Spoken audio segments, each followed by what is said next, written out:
this video, we are going to see the dissection of the posterior compartment of leg.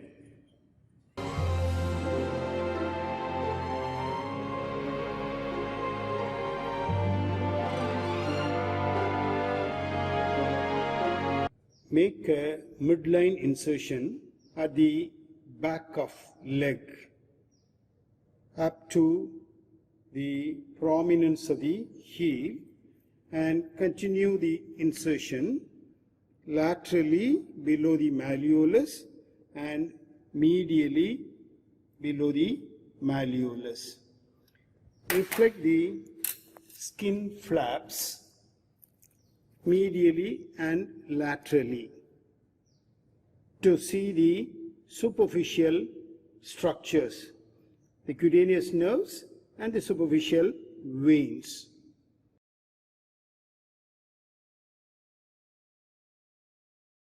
In the midline, we can see the sural nerve, which is a branch of tibial nerve, and it runs in company with the small saphenous vein, which is a tributary of popliteal vein. The other structures which we can see is on the medial aspect, where we can see a nerve, which is a saphenous nerve, and accompanied by the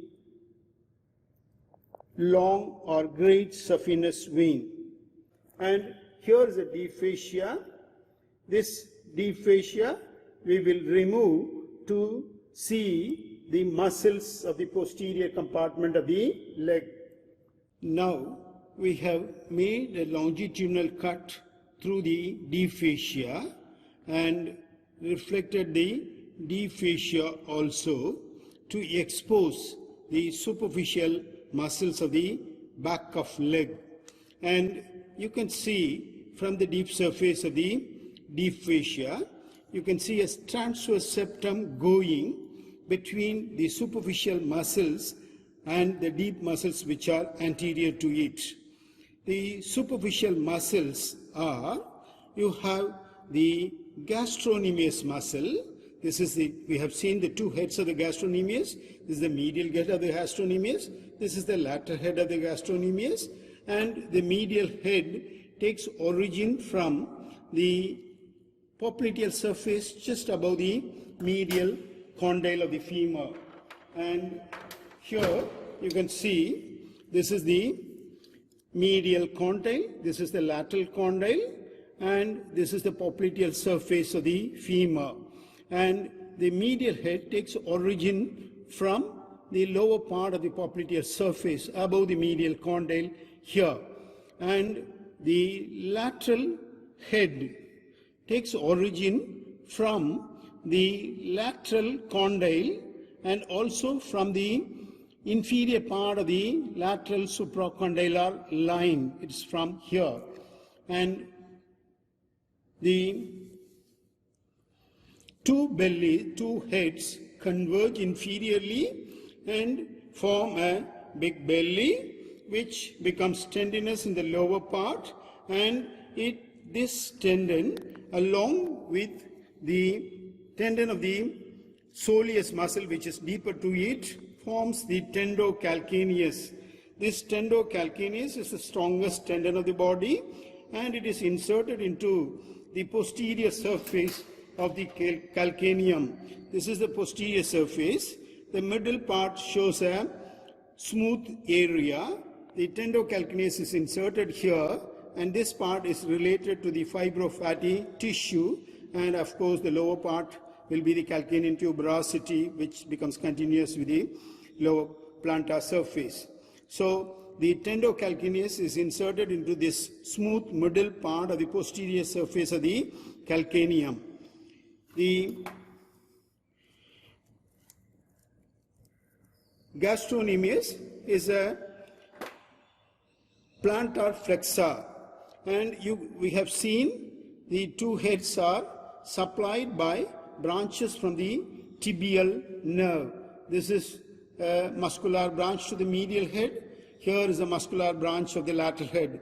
We have cut the two heads and reflected upwards, the other one reflected downwards to show a sole-like muscle which is called the soleus. This soleus muscle, if you look at the origin, it takes origin from the back posterior surface of the head of the fibula. Here is the head of the fibula. It arises from the head and also from the posterior surface of the shaft, upper part of the shaft of the fibula. And here you have the head. So it takes origin from here as well as from this surface. So this is from the fibula, and then it also takes origin from the tibia. From the tibia on the posterior surface you can see a oblique ridge which is called the soleal line. So it takes origin from the soleal line of the tibia, and also it extends on to the medial border of the tibia, intermediate part of the medial border of the tibia. So it's a long linear origin. Between the tibia and fibula you have a tendinous arch, and here is a tendinous arch from which also it takes origin. So it's a fibers are short, fleshy one, and it ends in a tendon that joins with the aponeurotic tendon of the gastrocnemius to form the tendocalcaneus. These two heads and the soleus together forming the triceps surae, and the tendocalcaneus is otherwise called Achilles tendon, which is supposed to be the strongest tendon of the body. And now we are going to see another muscle just above the soleus. You can see a muscle, and this muscle is popliteus. This popliteus muscle takes origin from a groove on the lateral surface of the lateral condyle. This is a groove and it is inside the capsule, so the origin is intracapsular. The muscle comes out through a defect in the posterior part and becomes fleshy and comes and gets attached to, after taking origin from here, it gets attached to the triangular area above the soleal line. So origin is from the femur, insertion is to the tibia, and the function, the action of the muscle, it is a unlocking muscle. In the initial stage of flexion, the joint is unlocked and then it causes flexion. The popliteus is supplied by a branch from the tibial nerve. You can see many branches are given. We have already seen the branches to the lateral and medial heads of the gastrocnemius, and also you have branches to the soleus, and you can see another branch. Can you see the branch over here? Yeah, this nerve is the nerve to popliteus. This nerve hooks around. It actually goes to the lower border, turns upwards and supplies the anterior surface or the deep surface of the popliteus muscle. Apart from supplying motor fibers to popliteus, it also supplies the superior tibiofibular joint, the interosseous membrane between the tibia and fibula, and also a long branch to the inferior tibiofibular syndesmosis. Sometimes it may give a branch to the tibialis posterior also. So the significance of this nerve to popliteus is not only it supplies popliteus, but also supplies the joints between the tibia and fibula plus tibialis posterior. And now we are going to cut the soleus muscle from the origin of it and then reflect it downwards to see the deeply placed muscle. This is the soleus. We cut the soleus from its origin, that is from the back of the head of the fibula, posterior surface of the shaft of the fibula, and also from the tendinous arch between the fibula and this thing, the soleal line, origin from the soleal line, and also from the intermediate part of the medial border of the shaft of the tibia. We have cut and reflected. Now you can see the tibial nerve supplying in the popliteal fossa the two heads of the gastrocnemius, and it gives a branch to the superficial surface of the soleus and also branch to the popliteus muscle. And then now we have exposed it, and you can see another motor branch to the soleus to the deep surface. So both superficial surface as well as deep surface is supplied by the tibial nerve. And you can see the other muscular branches to the deeper muscles. And of course, when we reflected this one, there was a transverse septum I was telling that separates the superficial muscles from the deeper muscles. I made a cut along the transverse septum and reflected that one also. Okay, so you can see that this is this thing, and deeper muscles are here. The one which is on the medial aspect will be the flexor digitorum longus. This muscle is a flexor digitorum longus, which takes origin from the tibia, and the laterally placed muscle is the flexor hallucis longus. This is the flexor hallucis longus. The nerve runs between the flexor hallucis longus laterally and flexor digitorum longus medially. So, and then there is another deeper muscle which takes origin from both tibia and fibula plus the interosseous membrane between them.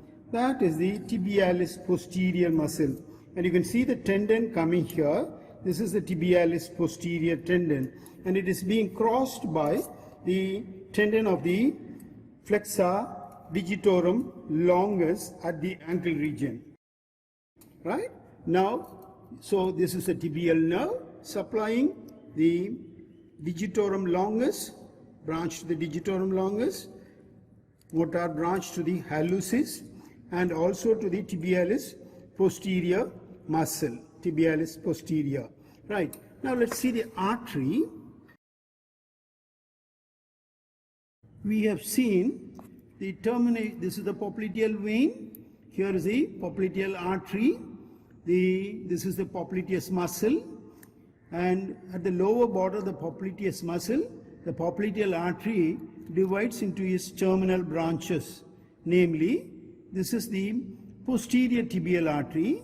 This one is the anterior tibial artery, and so this one goes above the interosseous membrane or through the interosseous membrane to the anterior compartment of the leg. This is the posterior tibial artery, about 2.5 centimeter below the bifurcation. It divides into two branches, but these two branches seems to be equal in size, but usually this is the continuation of the posterior tibial artery, but this artery should be slightly smaller, but in this case it is equal in size, and this artery is the peroneal artery, which runs along the fibula and deep to the hallucis muscle, hallucis longus. If you see this one, I have cut the vena comitantis accompanying these arteries and lift it out. These are all the vena comitantis accompanying the posterior tibial artery and peroneal artery. Now this is the artery, it runs over here. Now at the ankle, if you look at the structures, here is the thickening of the deep fascia forming the beginning of the flexor retinaculum. the flexor retinaculum retains these tendons in position, and you can see the structures deep to the flexor retinaculum, which is the thickened part of the fascia. The tibialis posterior tendon is the first one from medial to lateral, tibialis posterior, and then you have the flexor digitorum longus, then you have the blood vessels, the posterior tibial artery and vein, the vena comitandis. Still laterally then comes the nerve, here is the nerve, and then is the flexor hallucis longus tendon. Okay.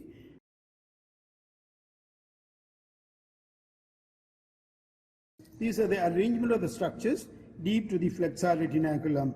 Almost in the middle of the flexor retinaculum, the nerve and blood vessels will divide into the plantar vessels, lateral and medial plantar arteries and plantar nerves, which we will see in the sole of the foot. And the insertions of these tendons can also be seen later. And all these deep flexors are inverters of the foot. And these tendocalcaneus is a powerful plantar flexor, okay, and they are the inverters, but of course chief inverters will be tibialis anterior, which is in the anterior compartment, tibialis posterior, assisted by the other flexors, deep flexors. And we will, so you can see, just remember this muscle takes origin from the tibia, that is digitorum longus. This muscle, hallucis, takes origin from the fibula, and the tibialis takes origin from both the bones as well as from the interosseous membrane between them.